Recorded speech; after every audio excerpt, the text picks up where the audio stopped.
Programme میں آپ کو خوش آمدید کہتے ہیں. میں اسد اللہ خان ہوں. پیٹرولیم مصنوعات کی قیمتیں بڑھانے کا مشکل فیصلہ حکومت نے کر لیا. 30 روپے بڑھائے گئے ڈیزل پر، پیٹرول پر، مٹی کے تیل پر. اب اس سے مہنگائی کی شرح جو ہے اس میں اضافہ ہوگا، مہنگائی بڑھنے کا خدشہ پیدا ہوا ہے. حکومت یہ کہہ رہی ہے کہ یہ ناگزیر تھا، اس کے بغیر حل نہیں تھا. دوسرا یہ بھی کہہ رہی ہے کہ جو سابق حکومت تھی اس نے معاہدہ کیا تھا IMF کے ساتھ، جس کی وجہ سے ہمیں بڑھانا ہی تھا. اور دوسری طرف اپوزیشن یعنی پاکستان تحریک انصاف یہ کہہ رہی ہے کہ ہم جو معاہدہ روس کے ساتھ کرنے جا رہے تھے اگر وہ ہو جاتا تو پھر یہ اضافہ نہ کرنا پڑتا. تو موجودہ حکومت نے روس کے ساتھ معاہدہ نہ کر کے جو ہم کرنے جا رہے تھے پیٹرول کی قیمتیں بڑھانے کی وجہ بنی ہے. دوسرا، عمران خان صاحب کے کل کے دھرنے کو ختم کرنے کے حوالے سے یا نہ دینے کے حوالے سے بہت ساری چہمگوئیاں ہو رہی ہیں. ان کی کوئی ڈیل ہو گئی ہے، اگرچہ انہوں نے یہ کہا ہے کہ میری کوئی ڈیل نہیں ہوئی. حالات کو خراب ہونے سے بچانے کے لیے اور اداروں میں تصادم ہونے سے بچانے کے لیے میں نے یہ فیصلہ کیا، انتشار سے بچنے کے لیے میں نے یہ فیصلہ کیا ہے، لیکن میں دوبارہ آؤں گا اگر الٹیمیٹم جو ہے اس پر عمل درآمد نہ ہوا. دوسرا، کچھ قانون سازیاں کی گئی ہیں EVM کے حوالے سے، اوورسیز پاکستانیوں کو ووٹنگ رائٹ ختم کرنے کے حوالے سے. لیکن آج وزیر قانون نے پریس کانفرنس میں بتایا کہ ایسی کوئی چیز نہیں ہوئی.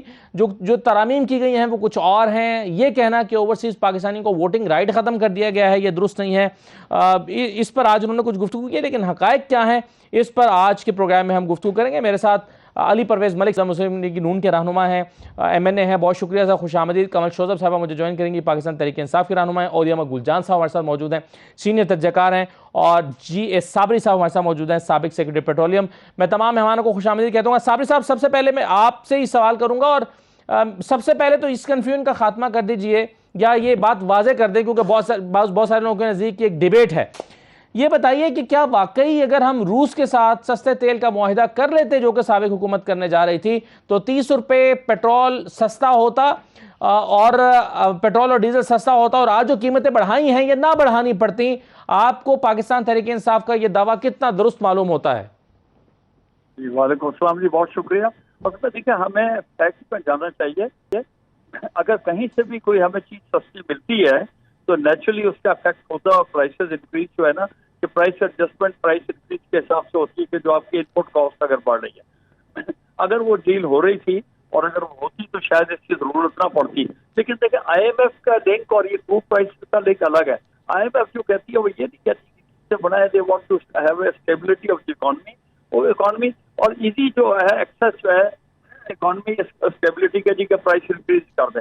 تو پرائس اگر وہ جو میں نے بھی سنا ہے کہ جی معاہدے ہو رہے تھے انڈیا میں بھی جب ہو رہے ہیں رشین کروڈ کے، جو آپ کی انپٹ کاسٹ اگر کم ہوگی تو نیچرلی پرائس انکریز نہیں ہوگی یا اس کے پروپورشنلی کم ہو جائے گی.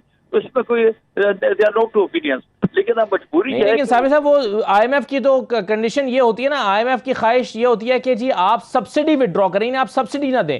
اگر آپ خرید ہی سستا رہے ہوں گے اور سستا بیچ رہے ہوں گے اور اس میں آپ سبسڈی نہیں دے رہے ہوں گے تو اس پر تو IMF کو کوئی اعتراض نہیں ہوگا. نہیں ہوگا. ہماری انپٹ کوئی میں نے جیسا اگر انپٹ کاسٹ کم ہو رہی ہے تو naturally we don't have to increase the prices and that means کہ دیر از نو سبسڈی.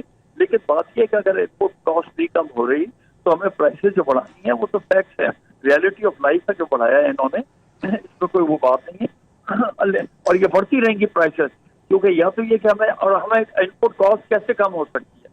یا تو ہمیں باہر سے سستا مل جائے یا مفت مل جائے. جیسے پہلے کچھ حالات میں ہمیں سعودی عربیہ سے ہمیں ڈیفرڈ کریڈٹ کے اوپر ملا، پروڈکٹس پہ بھی ہمیں کنسیشن ملے. لیکن یہ دیکھیے یہ ہے انٹرم میجر. میں ہر فورم پہ ہر جگہ کہتا ہوں کہ جی کہ ہمارے پاس اپنے ملک میں وسائل ہیں، ہم خود اپنی ایکسپلوریشن کیوں نہیں کرتے؟ ہمیں بلوچستان از فل آف انرجی، ہم اپنی ایکسپلوریشن کریں. اور ٹھیک ہے یہ نہیں ہوگا کہ اس گورنمنٹ کی اگلی گورنمنٹ پتہ نہیں کب ہوتا ہے، بٹ ہمیں ایکسپلوریشن اپنی کر کے اپنی ریسورسز انٹرنل ایکسپلوریشن ایک چیز ہے. ہمارے اور جو آلٹرنیٹ وسائل ہیں انرجی کے، سولر ہے، ہائیڈل ہے، ہم اس کے اوپر کوئی کام ہی نہیں کر رہے. ٹھیک ہے، میں اب دیکھیے میں پولیٹیکل بندہ نہیں ہوں، میں پچھلی گورنمنٹ کے اوپر نہ تنقید کر رہا. یس انہوں نے کچھ کیا، ہائیڈل میں کیا، لیکن ابھی بھی وقت ہے کہ ہمیں کنٹینیو کرتے جائیں کہ ہمیں جو اگر پچھلی گورنمنٹ نے اچھا ہائیڈل پہ کام کیا، بالکل ہائیڈل پہ کام کیا انہوں نے، they are no two opinions. لیکن اب یہ کہ سولر پہ جو ہے سولر پہ کام کریں. رینیوبلس ہمارے پاس اتنے ریسورسز ہیں، اس وقت بیسٹ ریسورسز ہیں یہاں پہ. جب تو یہ تو چیز ہے نا کہ سارا کا سارا ایک بالکل صحیح ہے سر. لیکن ایک اور چیز مجھے بتائیں صاحب، یہ ایک چیز مجھے اور بتا دیجئے. یہ جو حکومت کہہ رہی ہے کہ ہم نے پیٹرول بڑھانے کا جو فیصلہ کیا ہے یہ پچھلی حکومت کے IMF کے معاہدے کی وجہ سے کیا ہے، تو اس میں ہمارا کوئی قصور نہیں ہے۔ اگر حکومت نے IMF سے کوئی معاہدہ کیا بھی ہے یا نہ بھی کیا ہوتا تو کیا یہ ممکن ہے کہ مہنگا پیٹرول خرید کے سستا دے رہی ہوتی، یعنی آج پھر یہ حکومت پیٹرول نہ بڑھاتی، یا ان اینی کیس یہ تو بڑھنا ہی تھا؟ دیکھیے بات یہ ہے کہ جو IMF سے معاہدے ہوتے ہیں یہ نہیں ہوتے کہ آپ پیٹرول کی قیمت بڑھائیں گے یا کریں گے، وہ تو کہتے ہیں بھائی سبسڈیز دلا دیں آپ، it should be free market, یہ ان کی فلسفی ہے اور وہ یہ ہے۔ تو انہوں نے تو نہیں کہا کہ آپ سبسڈیز دیں، نہ وہ کہتے کہ سب لوگوں نے کہا جی ہمیں اکانومی وہ چاہیے، ریونیوز چاہیے اور جنریشن چاہیے اور سبسڈیز نہیں چاہیے کہ ان کے اپریس کے لیے۔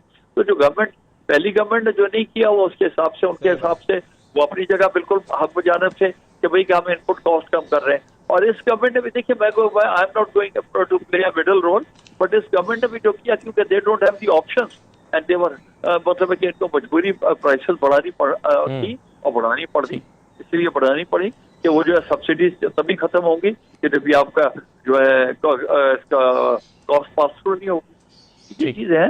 صحیح ہے، بالکل صحیح ہے، رائٹ سر، بالکل آپ سمجھتے ہیں کہ یہ بھی مجبوری تھی۔ مگر ایک جو پہلا میں نے آپ سے سوال کیا تھا علی پرویز ملک صاحب کے سامنے رکھتا ہوں۔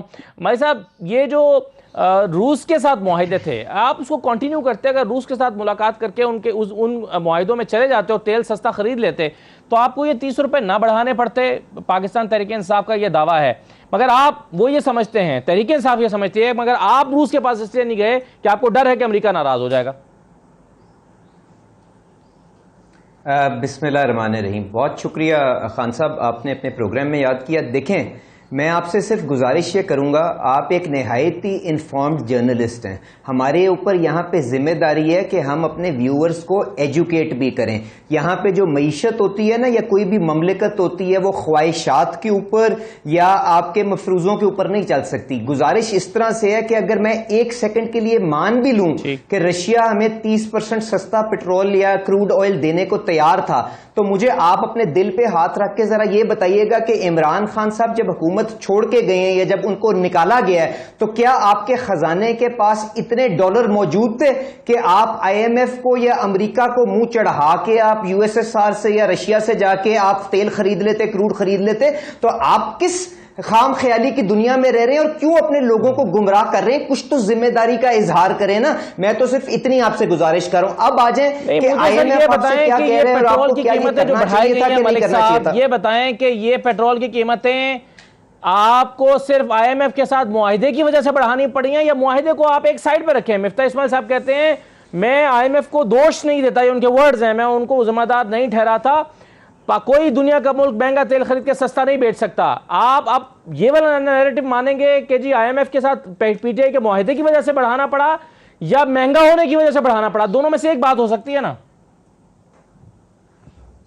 خان صاحب، آپ مفتاح صاحب نے جو بھی کہا وہ ان سے فون کر کے پوچھ لیں۔ میں آپ کو یہاں پہ بڑا کلیئرلی ایک بات بتا رہا ہوں کہ اگر $115 پر بیرل کا مطلب یہ ہے کہ کروڈ آئل جہاں پہ جس پورٹ سے شپ ہو رہا ہے وہاں پہ اس کی قیمت 130-135 روپے لیٹر بنتی ہے، اور پاکستان تحریک انصاف IMF کے ساتھ طے کر کے گئی ہے کہ ہم نے 610 ارب PDL کے اندر لینا ہے، 17% سیل ٹیکس لگانا ہے، پھر آپ نے اس مال کو پاکستان لانے کے لیے کرایہ دینا ہے، آپ نے اس کے بعد ریفائنریوں کا مارجن اس کے اوپر ایڈ کرنا ہے۔ تو مجھے بتا دیں PTI کے معاہدے کے مطابق کیا 250 روپے کا ڈیزل ہونا چاہیے کہ نہیں ہونا چاہیے؟ تو پلیز لوگوں کو گمراہ نہ کریں، لوگوں کو ایجوکیٹ کریں کہ ہمارے ہاتھ کس طرح سے یہ جکڑ کے گئے ہیں۔ اور اس وقت اگر یہ معاہدہ نہ ہوتا تو آپ 70 روپے کا پیٹرول بیچ رہے ہوتے۔ میری بات تو سنیں یار، میری بات تو سنیں خان صاحب، میری بات تو سنیں۔ اس وقت جو زیادہ بڑی ذمہ داری ہے وہ یہ ہے کہ ملک کو دیوالیہ پن سے بچا لیں۔ آپ کو اگلے 2 مہینے کے اندر $8 بلین چاہیے۔ اگر یہ کسی خزانے کے اندر چھوڑ کے گئے ہیں جس کی وجہ سے ہم IMF کے علاوہ یہ ریکوائرمنٹ پوری کر سکتے ہیں تو ہمیں بتا دیں۔ یہ تو اتنے بدنیت اور نالائق تھے کہ سعودی عربیہ سے جو پیسہ لے کے آئے اس کے اندر بھی یہ شرط لکھی ہوئی ہے کہ اگر IMF کا سرٹیفکیٹ نہیں ہوگا تو آپ کو $3 بلین واپس کرنا ہے۔ تو پلیز خان صاحب، پلیز ایجوکیٹ یور ویورز، اس طرح سے گمراہ مت کریں۔ ٹھیک ہے، لیکن سر دیکھیں نا، مفتاح کے اس بیان کا آپ کیا کریں گے؟ مفتاح صاحب کہتے ہیں کہ میں IMF کو ذمہ دار ٹھہراتا ہی نہیں ہوں، اگر تیل مہنگا ہوا ہے تو مہنگا کرنا پڑے گا، کوئی دنیا کا ملک مہنگا تیل خرید کے سستا نہیں بیچ سکتا۔ تو پھر اس میں IMF بھی مائنس ہو گیا، تحریک انصاف کے معاہدے بھی مائنس ہو گئے، پھر صرف عالمی حالات ہیں کہ پیٹرول کی یہ قیمت ہے، آپ کو اتنے پہ رکھنا ہے۔ میں کمل صاحبہ کی رائے رہتا ہوں اور یا مقبول جان صاحب کی بھی ایک چھوٹا سا بریک کے بعد واپس آتے ہیں۔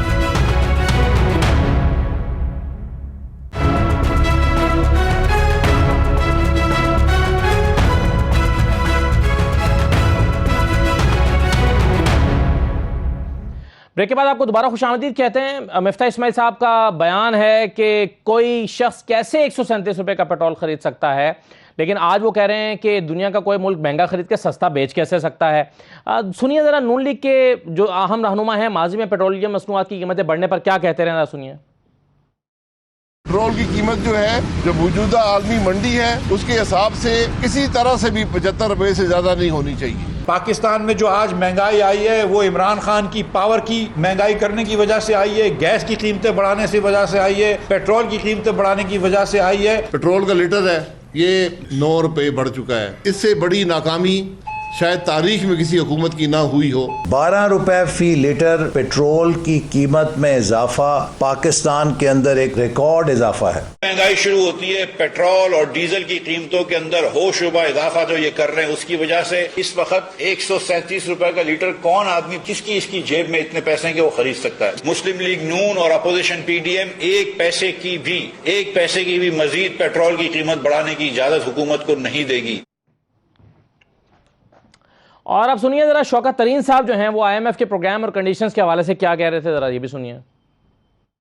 اس حکومت کو آئی ایم ایف کے پاس جب جانا پڑا تو انوائرمنٹ وہ نہیں تھی. ہمارا جو یہ آئی ایم ایف پروگرام تھا یہ کافی ڈیفیکلٹ تھا, اس میں انہوں نے فرنٹ لوڈنگ کر دی ساری کی ساری, ایسی کنڈیشنز ڈال دیں جس کی ایک پولیٹیکل کاسٹ بھی ہوتی ہے. ذرا کوئی نمبر پڑھ لیا کرو یار, اگر نمبر پڑھ نہیں سکتے ہو تو مطلب اتنی کھڑے ہو کہ دھواں دار تقریر کرنے کی ضرورت نہیں ہے نا. اس کا کیا اس حکومت سے تعلق ہے؟ اگر آپ امپورٹ کرتے ہیں ساری چیز, کیا آپ یہاں پیٹرول پیدا کرتے ہیں؟ پیٹرول باہر سے آتا ہے اور ان کو معلوم ہے وہ ڈبل ہو گئی ہیں ساری چیزیں. آئی ایم ایف کے ساتھ ہمارے جو مذاکرات ہیں وہ طے پا گئے ہیں اور اس کے تحت جو چھٹا ریویو ہے انہوں نے یہی ہمارے سے ایگری کیا ہے کہ اس پہ ہمیں کوئی نہ کوئی ایکشن جو ہیں لینے پڑیں گے. جی ایس ٹی ریفارمز ہیں وہ ہوگا جو سپلیمنٹری فائنانس بل کی صورت میں. پی ڈی ایل کا ہوگا جس میں 4 روپے ہر مہینے ہم نے بڑھانا ہے تاکہ وہ 30 روپے تک جائے. اور یہ صاحب ایسا لگتا ہے کہ پیٹرولیم مصنوعات کی قیمتیں بڑھانا ایک مجبوری ہے کسی بھی سیاسی حکومت کی اگر باہر سے مہنگا ہو رہا ہے, لیکن سیاست اس پہ ساتھ ساتھ جاری رہتی ہے. اور ایسا لگتا ہے کہ پہلے جو نون لیگ کرتی رہی ہے وہ بھی سیاست ہی کرتی رہی ہے, حالانکہ وہ یہ سمجھتی ہے کہ مہنگا پیٹرول ہے تو مہنگا کرنا پڑے گا. دیکھیں یہ بالکل غلط کہتے ہیں. آئی ایم ایف نے کبھی نہیں کہا آج تک, یہ میرے سامنے ان کا وہ پڑا ہوا ہے, ہم بھی فائنانس میں کام کرتے رہے ہیں, کہ تم پیٹرول کی قیمت بڑھاؤ. کبھی نہیں کہا تم. وہ کہتے ہیں سبسڈی دینی ہے تو ٹیکس ریونیو جو ہے وہ اتنا کر لو کہ تم قرضے ادا کر سکو. یہ میں 4 کنڈیشنلٹیز کی بتا دیتا ہوں. Ensure that the debts contracted are paid back, implement the structure reforms aim liberalizing economy, opening it up to the international market and reducing the presence of the state gradually. یہ وہ کرتے آپ کیا ہیں؟ آپ ٹیکس نہیں لگاتے. آپ کا جو ریشو ہے اس وقت 80 اور 20 بھی نہیں ہے بلکہ 90 اور 10% ہے ڈائریکٹ اینڈ ڈائریکٹ ٹیکسز کے اندر. میرا اتنا بڑا فارم ہے, میں 2000 ایکڑ کے اوپر میں ٹماٹر لگاتا ہوں, میرے پر کوئی ٹیکس نہیں ہے. ایک آدمی کی ٹماٹر کی چٹنی کی فیکٹری ہے, اس کے پر کوئی ٹیکس نہیں, اور یہ مقبول جان چٹنی خریدنے جاتا ہے وہ ٹیکس دیتا ہے. یہ ہے اس ملک کا ڈلیما. اس لیے کہ وہ ان کے ووٹرز ہیں, وہ ان کے سپورٹرز ہیں, وہ ان کو فنڈ کرتے ہیں, اس لیے ان کو ٹیکس نہیں لگتا. آپ کو پتا ہے کہ پاکستان کے ٹیکس کی ڈویژن کیا ہے؟ شاہد کاردار ہمارے دوست تھے, وہ لے کے جو فائنانس منسٹر لگے, کہتے ہیں میں نے پراپرٹی پر ٹیکس لگانے کے لیے کہا. دنیا میں سب سے کم ٹیکس پراپرٹی کے اوپر ہے, سب سے کم.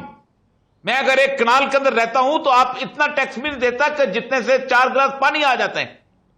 10 کروڑ روپے کا بندے کا پلاٹ ہے, 1 روپے کا وہ ٹیکس نہیں دیتا. ساری کی ساری اس نے قبر بنائی ہوئی اس انویسٹمنٹ کی. آپ کی پلاننگ ہے. آئی ایم ایف نے مجھے کوئی دکھا دے کہ آئی ایم ایف نے کہا ہو کہ پیٹرول کی قیمت بڑھانی ہے ہم نے, مجھے کوئی بتا دے کہ آئی ایم ایف نے کہا, وہ کہتا ہے سبسڈی دو, تمہارے پاس پیسہ ہے بے شک مفت پیٹرول دو لوگوں کو یار. مگر دوسرا معاملہ یہ ہے نا سر اولیاء صاحب کہ کیا دنیا میں اگر قیمتیں زیادہ ہیں تو اس کو سستا بیچا جا سکتا ہے. یعنی معیشت کے اوپر اگر آپ کی معیشت میں جان نہیں ہے تو اپنی معیشت میں بوجھ ڈالا جا سکتا ہے سبسڈی کا, جو مفتاح صاحب کہتے ہیں 120 ارب روپے مہینہ آپ کو پے کرنا پڑ رہا ہے. اگر آپ ٹیکسیشن پوری کرتے ہیں تو آپ ڈال بھی لیں. نہیں, ایران میں آٹا نہیں ہوتا, ایران میں مفت روٹی دی جاتی ہے, مفت. میں بتا رہا ہوں کیوں دیتے ہیں, ان کو پتا ہے کہ ہم اصل مسئلہ یہ نہیں ہے. ہمارے ہاں مستقل پیپل پارٹی ہو, نون لیگ ہو, پی ٹی آئی ہو, کوئی ہو, پاکستان میں آپ مشرف جیسا بندہ یہاں پر نہیں کر سکا بک اکانومی کسی طور پر، اٹھا کے پڑے پھینک دیا، ان کو کہا جاؤ نکلو جی. جب جو بندہ ایک پان والا ہے نا وہ 5 لاکھ روپیہ اگر کماتا ہے، ٹھیک ہے، تو 500 روپے ٹیکس دے گا، 20,000 روپے رشوت دے گا ان کے انسپیکٹرز کو، اوپر سے نیب کا قانون لے کے آ گئے ہیں. صحیح. اب تو آپ پکڑ کے دکھائیں مجھے کسی کسٹم انسپیکٹر کو، اب تو پکڑ کے دکھائیں کہ پاکستان کی تاریخ میں نہیں دنیا کی تاریخ میں پہلی دفعہ ہوا ہے کہ بددیانت اور کرپٹ لوگوں کی بات مانی گئی ہے کہ ہمیں کام نہیں کرنے دیتے. یار دنیا میں کبھی ایسا ہوا ہے؟ صحیح ہے، بالکل ٹھیک ہے. جی تو مگر کمل شوذب صاحبہ، اب اس میں نون لیگ کا موقف سیدھا سیدھا ہے. وہ کہتے ہیں کہ جی ہم نے وہ قیمتیں بڑھائی ہیں جو آپ نے بڑھانی تھیں، اور آپ نے چونکہ نہیں بڑھائی تھیں، بوجھ پڑ گیا ہوا تھا عوام پہ، تو ہمیں آپ نے جو معاہدے IMF کے ساتھ کیے تھے اس کی وجہ سے قیمتیں بڑھانی پڑی ہیں. اس میں اکانومی پر 120 ارب روپے ماہانہ کا بوجھ نہیں ڈال سکتے، اکانومی میں سکت نہیں ہے اتنی. کیا غلط کہہ رہے ہیں اس میں وہ؟ بسم اللہ الرحمن الرحیم. Thank you very much Asad. میں پہلے ذرا یاد کرا دوں تھوڑا سا، یہ میرا جو کلیگ بیٹھے ہوئے اپنے پرویز صاحب، علی پرویز صاحب، بڑا رونے رو رہے ہیں آج، ان کو بڑا یاد آ رہا ہے حکومت عوام کو ایجوکیٹ کرنا ہے. 3.5 سال علی پرویز ملک صاحب نے 3.5 سال آپ کے چینل پہ، بہت سارے چینلز پہ تو عوام کو آ کے گمراہ کیا بڑے زور و شور سے. اچھا، اب ان کی جو سارا ڈائلاگ ہے یا سارا آرگیومنٹ ہے اس کو میں بائی اس لیے نہیں کر سکتی، مجھے انہیں یاد کرانے دیں کہ یہ کوئی الیکشن جیت کے عوام کا بہت بڑا سا مینڈیٹ لے کر آ کے نہیں بیٹھے ہیں. یہ چور دروازے سے ایک آدھی رات کو چلتی حکومت کو گرا کے آئے ہیں، اور یہ دعوے کر کے آئے تھے مہنگائی مارچ کر کے، جو ووٹ آف نو کانفیڈنس جمع کرایا تھا اس کی بنیاد انہوں نے مہنگائی بتائی تھی. اور یہی مفتاح کا جو جھوٹا نمبر اول ہے، پوری پارٹی جھوٹوں کی پارٹی ہے. اس کے بیانات آپ سن لیں. ایک شاہ زیب خان زادہ کے پروگرام میں کہہ رہے بھائی ہمیں آنے تو دو، دیکھو ہم آپ کو کیسے چیزیں سستی کر کے دکھائیں گے. تو جو یہ 13, 11, 12 جماعتوں کی جو یہ چارٹ ہے، یہ آئے ایک چلتی حکومت کو گرا کے یہ دعوے کر کے آئے تھے کہ ہم اس مہنگائی سے عوام بہت پریشان ہے، اور ہم دیکھیں گے آپ کو سائنسدان آ کے مہنگائی نہیں، مگر وہ کہہ رہے ہیں کہ ہمیں آگے پتہ چلا ہے کہ حالات اس سے زیادہ خراب ہیں جو ہمیں باہر بیٹھ کے اندازہ ہو رہا تھا، اس سے زیادہ حالات خراب ہیں، یہ اندازہ نہیں تھا. نہیں جناب، میری بات سنیں، ہمارے تو حالات ٹھیک تھے، انہوں نے چلتی حکومت کو گرایا کیونکہ ان کے حالات خراب تھے، کیونکہ ان کے کنوکٹڈ کرمنلز کی سزا جس دن سنائی جانی تھی پھر اس دن وہ وزیر اعظم کیسے بنتے؟ حالات تو ان کے سب کے ٹائٹ تھے نا. آپ مجھے بتائیں کہ یہ سازش اور مداخلت کرنے کی پھر ضرورت کیا تھی؟ ہم بھگت لیتے. اگر آپ کی موجودگی میں بھی حکومت کو یہ ٹیکے، اگر عوام کو 30 روپے کا ٹیکہ بھی لگایا اور 30 روپے کا بھی کچھ دنوں بعد دوبارہ جون سے پہلے لگانے والے ہیں، تو آپ کو کس نے مشورہ دیا تھا؟ ہم لوگ لے لیتے، یہ سارا انہیرٹ کرتے، ہمارے لتر پڑتے نا ہمارے سروں پہ کہ عوام فیل ہو گئی ہے حکومت PTI کی، ہم بھگت لیتے. ہم تو آپ کو سٹیٹسٹکس دے رہے تھے، یہی IMF ورلڈ بینک آپ کو بتا رہا ہے کہ یہ PTI کی جو بقول ان کے بڑی نااہلوں کی حکومت تھی 5.6 نہیں 6% کی ترقی پہ جا رہے تھے. یہ بتا رہے ہیں کہ کرنٹ اکاؤنٹ ڈیفیسٹ جو ہے وہ نیچے آ گیا تھا. وہ یہ بتا رہے ہیں ہم نے تو خود سبسڈی دی تھی، اگر ہماری جیب میں پیسے نہیں تھے اور اگر ہم حکومت نہیں چلا سکتے تھے تو اگلے 6 مہینوں میں عوام ہمارا حال برا کر دیتی، آپ کو تو فائدہ ویسے ہی ہو جانا تھا. آپ کو کس نے کہا تھا آدھی رات کو آ کے آپ نے ہماری حکومت گرائی اور چیمپئن بن کے کہا کہ ہم ٹھیک کریں گے؟ میں اب ان کو یہ بتا دوں، یہ مائنز اس وقت لگائی جاتی ہیں جب کوئی حکومت جاری ہوتی ہے اور دوسری الیکشن کے بعد آ رہی ہوتی ہے. جب کوئی حکومت سازش کر کے باہر والوں سے ڈیلے کر کے، اور اس میں یہ خود بھی شامل رہے ہیں، میں یاد کرا دوں گی آپ کی اور ایک دو اور پروگرامز میں انہوں نے بہت اپنے دوستوں کا ذکر کیا تھا. امریکہ کرتے تھے جب روس سے خان صاحب واپس آئے ہیں. یہ علی پرویز صاحب بھی کہتے رہے کہ ہمارے درینا دوستوں کو ناراض نہ کریں. ہنا بٹ کی آپ اس وقت کی سٹیٹمنٹس اٹھا لیں.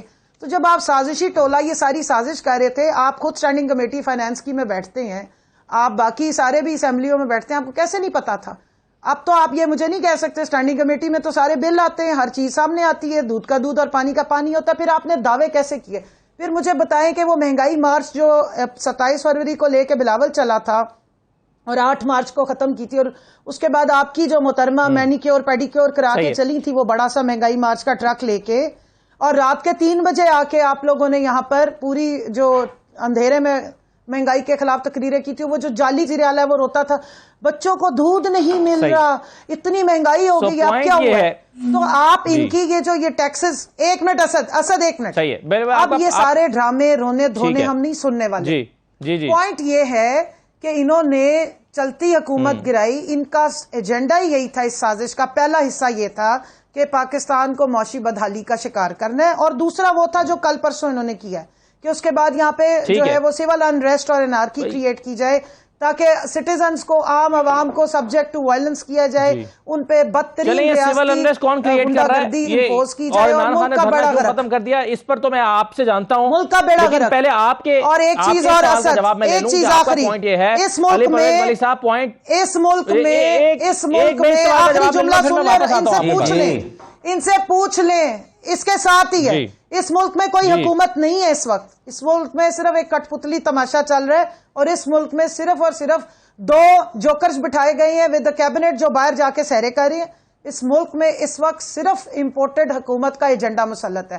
اگر کوئی حکومت ہے تو دکھائیں مجھے کہ پنجاب میں کون سی کابینہ ہے, کون سے وزراء ہیں, کیبنٹ کے بغیر کون وہاں پہ آرڈرز پاس کرتا ہے. ایک ڈیفیکٹو انہوں نے اپنی جو ان کی آقا ہے سب کی, وہ مریم, وہ ٹویٹس کرتی ہے, لوگوں کو کہتی ہے فلانے موبائل پہ دیکھ کے, ٹویٹر پہ, ذرا اس چیز کا نوٹس لے لو, یہ ذرا اس چیز کا, یہ اس طرح ملک چلتے ہیں. شرم آنی چاہیے ان لوگوں کو, انہوں نے چلتے ملک کا بیڑا غرق کیا ہے, اور اب آ کے رو رہے ہیں. اب ہم رونے نہیں دیں گے اور نہ بھاگنے دیں گے آپ.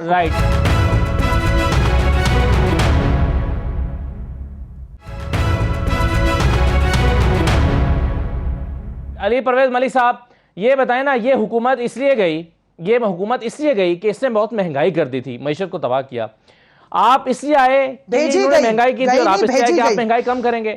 جب آپ مہنگائی کم نہیں کر پا رہے تو آپ آئے کیوں تھے؟ سوال یہ ہے جو انہوں نے کیا ہے.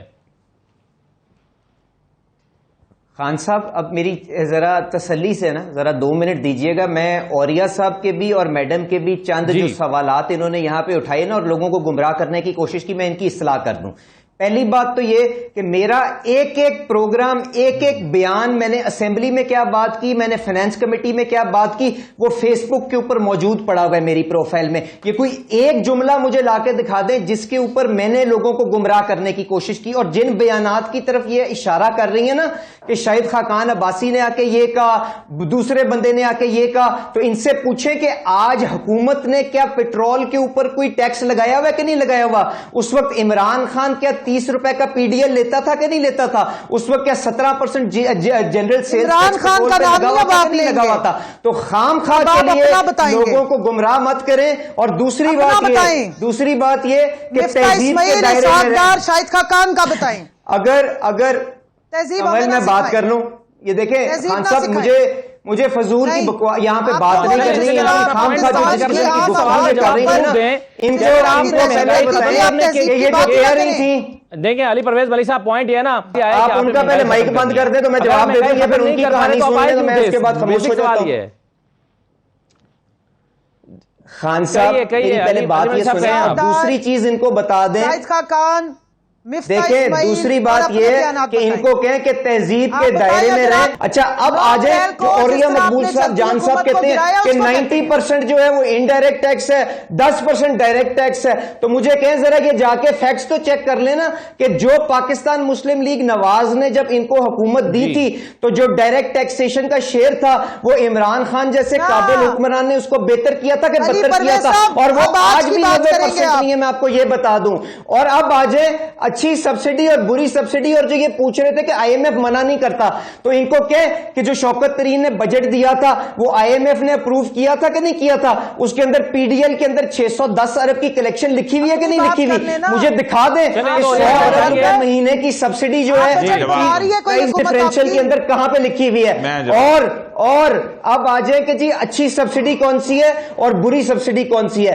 اگر 50 روپے کی سبسڈی میں ایک گاڑی والے کو دیتا ہوں تو اس کو 4000 روپے اس قوم کے خزانے سے جاتے ہیں. موٹر سائیکل والے کے پاس 500 روپے جاتے ہیں جب وہ 10 لیٹر ڈلواتا ہے. اس کو ختم کر کے اگر آٹا سستا کر دیا تو یہ بہتر ہے کہ بدتر ہے؟ تو خدا کے لیے فضول کی بحث مت کریں, لوگوں کو ایجوکیٹ کریں, اور اگر کوئی ان کے پاس اصلاحات یا کوئی ترجیحات یا کوئی ایڈوائز ہے تو وہ دیں. خام خواہ چلیں اوریہ صاحب ذرا مجھے ایک تو یہ 2-3 چیزیں اب اکٹھی ہیں. اوریہ صاحب مجھے ایک تو اس کا جواب دے دیں جو علی ملک صاحب کہہ رہے ہیں, آپ اس کو کہیں رسپونڈ کر دیں. دوسرا یہ بتائیں کہ کہا جا رہا تھا کہ یہ حکومت جو ہے یہ مشکل فیصلے نہیں کر پائے گی, اور اگر اس حکومت نے مشکل فیصلے لے لیے تو پھر یہ 1.5 سال تک کہیں نہیں جائے گی. اب آپ حالات کا انالیسس کیسے کر رہے ہیں؟ عمران خان صاحب 6 دن میں الیکشن مانگ رہے ہیں, تاریخ مانگ رہے ہیں, اور یہاں پر مشکل فیصلہ ہو گیا ہے تو پھر اس کے فوری اثرات اپنے اوپر منفی اثرات لے کر تو حکومت چھوڑ کر نہیں جانے والے شہباز شریف صاحب. تو حالات کو آپ کہاں جاتا ہوا دیکھ رہے ہیں؟ دیکھیں، پہلی بات یہ ہے کہ میں نے کسی گورنمنٹ کی بات نہیں کی، میں نے اوورال بات کی ہے. میں نے کہا ہے کہ اس ملک کا مسئلہ، سب سے بڑا مسئلہ کرپشن تھا. خود اسحاق ڈار صاحب آن ریکارڈ ہیں کہ پاکستان میں 20 سے 25 ارب روپیہ جو ہے وہ مہینے کا، بلکہ انہوں نے یہ بات 200 ارب کی بھی بات کی ہے، مختلف فگر دیے تھے، وہ کرپشن میں چلا جاتا ہے CBR کے اندر. دوسری بات یہ ہے کہ IMF کبھی نہیں کہتا، IMF کہتا ہے پرپوزل لے کے آؤ. ہم پرپوزل لے کے آتے ہیں کہ یہ سبسڈی بنے. فنانس پہ ہم زندگی بھر بجٹ بناتے رہے ہیں. وہ کبھی نہیں لکھ کے دیتا کہ اتنی سبسڈی اسی لگا دو، اتنی سبسڈی اسی لگا دو، اتنی سبسڈی اسی کو لگا دو. اور دوسری بات یہ ہے کہ شہباز شریف صاحب، میں نے کب کہا ہے کہ ڈائریکٹ ٹیکسز میں وہ انہوں نے لگائے تھے، جن کا مسئلہ یہ ہے کہ پاکستان کا اوورال مسئلہ یہی ہے. پاکستان کو ہم نے 1973 کی جو کتاب ہے نا، بالکل ٹھیک بات، ELBS کی، جو کہ انگلینڈ کے ڈیولپمنٹ اکنامکس کے کورسز میں پڑھائی جاتی تھی نا، وہ کتاب کے اندر میں نے اس کو سجا کے رکھا ہوا ہے. پاکستان کو as a successful industrial country کہا جاتا تھا اور سکسیسفل ایگریکلچر کنٹری کہا جاتا تھا. ہم نے اس کو ساروں نے مل کے 88 آن ورڈ ہم نے ساروں نے مل کے اس کو ٹریڈرز ہب بنا دیا. ہم نے دبئی بنا دیا ہوا ہے. نہ یہاں انڈسٹری رہی ہے، نہ ایگریکلچر رہا ہے، نہ کچھ اور رہا ہے. اور اس کے ساتھ ساتھ جو کہ اس میں میں نے مشرف کی بھی بات کی، ان کو شاید یاد نہیں آیا، انہوں نے براہ راست اس کے بعد کے مسئلہ ذرا یہی ہے. میں نے کہا تھا کہ مشرف بھی اس اکانومی کو اس طرح میں لے کے آیا. جب وہ کر رہا تھا نا، ساری پارٹیاں خلاف تھیں، نہیں کرنے دیں گے. آج ان کو گھیر لیں وہ سارے کے سارے چیمبرز آف کامرس والے اور دوسرے کہ ہم نہیں اپنے آپ کو رجسٹر کرائیں گے. جس ملک کے اندر آپ شناختی کارڈ 50,000 روپے کی شاپنگ پہ نہ لے سکے، یہ پولیٹیکل گورنمنٹس ہوتی ہیں، یہ پولیٹیکل ول ہوتی ہے. آپ سبسڈی لگائیں گے، آپ کو پاس اور کوئی رستہ ہی نہیں ہے. آپ لوگوں کی کھال کھینچیں گے، آپ کو رستہ ہی نہیں ہے. آپ میرے جیسے بندے، میں جاؤں گا کھانا کھانے میں ٹیکس دوں گا، میں خریدوں گا جوتا میں ٹیکس دوں گا، میں خریدوں گا صابن میں ٹیکس دوں گا، میں خریدوں گا دوائی میں ٹیکس دوں گا. یعنی الیکشن کی طرف بڑھتے ہوئے آپ دیکھ رہے ہیں غریبوں کی کھال کھینچنے کے بعد کیا ہے.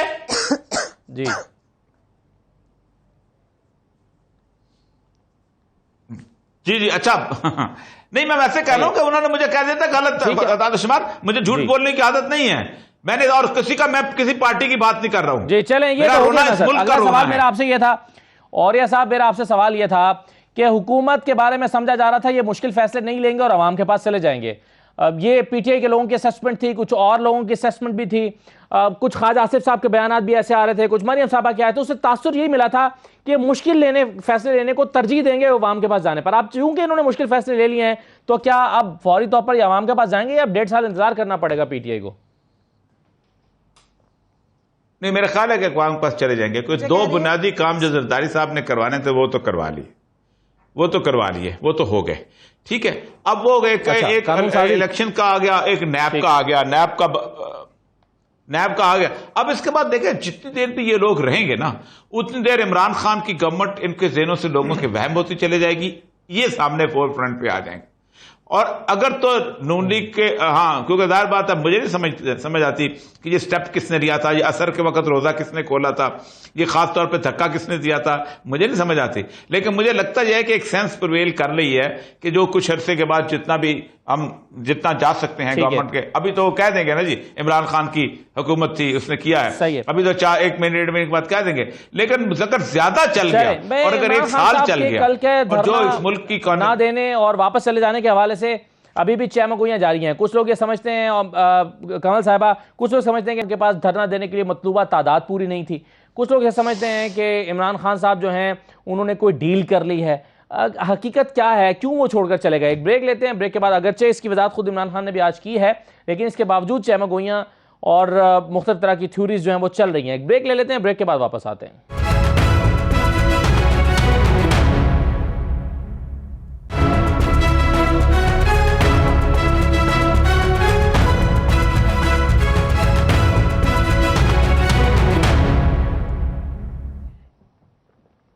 دوبارہ خوش آمد کہتے ہیں. کمل شوذب صاحبہ، کیا کارکنوں نے عمران خان کو مایوس کیا جو بڑی تعداد میں باہر نہیں نکلے، یا عمران خان نے کارکنوں کو مایوس کیا کہ دھرنا دیے بغیر چلے گئے؟ دونوں نہیں ہوا جی. اگر کارکنان نہیں نکل رہے تھے تو پورے پاکستان کو کنٹینرستان بنانے کی کیا ضرورت تھی؟ پھر میں آپ کے توسط سے اپنی آنریبل سپریم کورٹ کے چیف جسٹس صاحب سے کہوں گی کہ سو موٹو ایکشن لیں، اور جو آپ کے آرڈر کی دھجیاں اڑائی گئی ہیں، جو آئین توڑا گیا، ایک بیسک ہمارا رائٹ تھا جمہوری پروٹیسٹ کرنا، اس کو ختم کیا گیا اور ہمارے پہ بدترین ریاستی تشدد کیا گیا، ریاست کی مشینری کو استعمال کر کے اس کی ایک انکوائری ہونی چاہیے۔ چیک کریں نا کہ 50,000 جو ایکسپائرڈ ہمارے اوپر ٹیئر گیسنگ کی گئی، تو میں کوئی راکٹ لانچر لے کے، یا میرے ساتھ جو خواتین اور بچے کھڑے تھے وہ کوئی بم برود تو لے کے گئے نہیں تھے، ہم تو وہاں پیسفل پروٹیسٹ کر رہے تھے جس وقت ہمارے سروں پہ آ کے شیلز گرنے شروع ہوئے ڈی چوک پہ۔ اس وقت تو ساری خواتین میرے ساتھ کھڑی تھی، بچے کھڑے ہوئے تھے چھوٹے چھوٹے، ان میں سے 2 بچوں کا انتقال ہو گیا، ہم خود اب تک ہمارے لنگز افیکٹڈ ہیں۔ تو بات ساری یہ کہ خان صاحب نے تو ایک جو ان کی چال تھی آگے، جو میں نے تو پوری رات ڈی چوک پہ بہت سارے مناظر دیکھے، کبھی ہم آگے جاتے تھے اور شیلنگ جب ہوتی تھی شدید تو وہ رکی نہیں، پیچھے چلے جاتے تھے۔ آس پاس کی بلڈنگز کے اوپر کس قسم کے لوگوں کو کھڑا کیا گیا تھا، کون سی سازش کا شکار کرنا چاہ رہے تھے، کون سا تصادم یہ کرانا چاہ رہا تھا؟ رانا ثناء اللہ جو قاتل اعلیٰ ہے، 14 قتلوں کا ماڈل ٹاؤن کا جو مین ہیرو ہے ماشاءاللہ، اور گلو بٹوں کو جو لا کے مرواتا رہا ہے، تو اب فوج کس لیے بلائی تھی؟ اگر کارکنان نہیں نکل رہے تھے، اور 200-400 کارکنوں کے لیے پاکستان نہیں، مگر کمل صاحبہ عمران خان کہتے تھے اپنی تقریر میں ایک دن پہلے بھی انہوں نے کہا تھا کہ اگر 20 لاکھ لوگ نکلتے ہیں تو یہ چند ہزار پولیس اہلکار جو ہیں یہ کسی کو روک نہیں سکتے۔ تو اگر پولیس اہلکار آپ پر بھاری تھے ٹیئر گیسنگ کے ذریعے سے اور شیلز مار رہے تھے، اس کا مطلب ہے لوگ اتنی بڑی تعداد میں نہیں تھے، ورنہ وہ جہاں پر وہ پولیس اہلکار تھے ان کو وہ پچھاڑ کر آگے نکل سکتے تھے، مارچ کر سکتے تھے، آگے آ سکتے تھے۔ اتنی بڑی تعداد میں تو لوگ نہیں نکلے نا۔ سر میری بات سن لیں، میں پوری بات بالکل نکلے ہیں۔ اگر پولیس پوری پڑ گئی تھی، حاوی آ گئی تھی، تو پھر فوج کیوں بلائی تھی؟ پھر دنیا کی 5ویں بڑی فوج اتنے سے لوگوں کو کنٹرول کرنے کے لیے کیوں بلائی تھی؟ پھر 50,000 شیل رانا ثناء اللہ کی کوئی کسی کی شادی تھی جس پہ چلائے جا رہے تھے؟ مجھے بتائیں آپ۔ خواتین اور بچے ساری رات ہم بیٹھے رہے۔ مسئلہ سارا یہ تھا کہ اس وقت جب ہم تیار نہیں تھے کہ ہمارے اوپر اتنی شدید ریاستی غنڈہ گردی ہوگی، پہلے ہمارے گھروں میں ریڈ ہوتے رہے۔ میں 3 راتیں اپنے گھر میں نہیں آئی، بچوں کو میں نے باہر بھیج دیا تھا کہ ہمارے اوپر ریڈ کر کے چھوٹے سے چھوٹے ہمارے کارکن کو بھی گرفتار کیا گیا۔ تو اب صرف اتنی بات ہے کہ اگر آپ نے پولیس بھی سامنے کھڑی کی ہوئی تھی، اور آپ کو میں بھیجتی ہوں فوٹیجز دیکھے جنہوں نے ہمارے لوگوں کی موٹر سائیکلیں توڑی ہیں اور جلائی ہیں۔ یہ سرکار کی املاک اور عوام کی املاک کو اس طرح آگ لگائی جاتی ہے؟ پولیس نے خود درختوں کو آگ لگائی ہے، وہ بھی میں آپ کو فوٹیجز بھیجتی ہوں جو لوگوں نے چھتوں پہ سے چھپ کے بنا لی ہیں۔ یہ کیا سمجھتے ہیں؟ یہ موبائل اب ہر ایک کے پاس ہے، کوئی بات چھپتی نہیں۔ 1990 کی دہائی میں ان کا پرانے پاکستان کا جہاز لینڈ کر گیا غلطی سے، لیکن عوام ابھی 2022 میں اور آگے 2023 کی ٹیکنالوجی پہ چل رہے ہیں۔ تیسری بات یہ ہے کہ خان صاحب نے بہت عقل مندی کا مظاہرہ کیا، کیونکہ اس وقت تک ہم لوگ اتنے چارج اب ہو چکے ہوئے تھے، اتنی مار کھا کے، اتنی ریاستی دہشت گردی کے بعد اب عوام نے کیا کرنا تھا؟ وہ ریٹیلیشن کے لیے تیار ہو رہے تھے۔ اب یہ ہونا تھا کہ ہمارے کارکن یا عام جو عوام وہاں پہ کھڑی تھی، اس نے غصے میں جا کے یا اپنی پولیس پہ اٹیک کرنا تھا یا اپنی فوج پہ اٹیک کرنا تھا، اور وہی بات جو ہے خان صاحب نے اس کو ایوائڈ کیا کہ کوئی تصادم نہ ہو، کیونکہ ہم پورا من پروٹیسٹرز تھے۔ انہوں نے ہمارے اوپر پوری رات، مجھے بتائے آج تک پاکستان کی تاریخ میں اتنی بدترین شیلنگ نہیں ہوئی۔ آپ پوچھیں نا، میں کہتی ہوں سپریم کورٹ اس پہ ان سے مانگے پوری ایک انٹیریئر منسٹری سے، اور یہ جو قاتل بٹھایا ہوا اوپر اس سے رپورٹ لے۔ کیا ٹائم تھا کہ پاکستان، یہ اسلام آباد میں ایک ٹائم وہ آیا کہ ان کے پاس گیس کے شیل ختم ہو گئے، انہوں نے پھر نئے منگوائی ہے۔ فیض آباد انٹرچینج پہ انہوں نے جو گولیاں برسائی ہیں ہمارے نوجوانوں کے، شیلنگ کی ہے، ان کے منہ زخمی کی ہیں، کسی کو اٹھا کے جو قتل کیے، 5 بندے ہمارے فوت ہوئے نا۔ میری بات سنیں اسد، ہمارے میں سے تو کسی نے پولیس والوں پہ اٹیک نہیں کیا، اور ہم نے کہا ڈی چوک تک پہنچنا تو ہم پہنچ چکے تھے۔ ڈی چوک، ہم ڈی چوک پہ ہی کھڑے تھے جس وقت ہمارے پہ اٹیک ہوا ہے، اس سے آگے ہم نے کہا ہی نہیں تھا ہم نے کہیں جانا ہے۔ ہم تو وہاں کھڑے ہوئے تقریریں ہو رہی تھی، پروٹیسٹ ریکارڈ کرا رہے تھے جب انہوں نے ہمارے پہ شیلنگ شروع کی ہے۔ وہ فوٹیجز پڑی ہوئی ہیں، میں بھیج دیتی ہوں، آپ دیکھ لیں، ہم نے تو نہیں بنائی، کیمرے نے بنائی ہے۔ تو اب جو خان نے کہا کہ ہم اس طرح نہیں تھے کہ اب ہم آئیں گے ان کی ریاستی دہشت گردی کے خلاف نکلیں گے، جو آج انہوں نے گفتگو کرتے ہوئے کہا ہے۔ ٹھیک ہے، چلیں وہ کہہ رہے ہیں کہ 6 دن بعد واپس آؤں گا۔ تو سنوائیے عمران خان صاحب کیا کہہ رہے ہیں۔ وہ کہتے ہیں خون خرابے سے بچنے کے لیے میں نے یہ راستہ اختیار کیا، میری کسی سے ڈیل نہیں ہوئی۔ سن لیجئے۔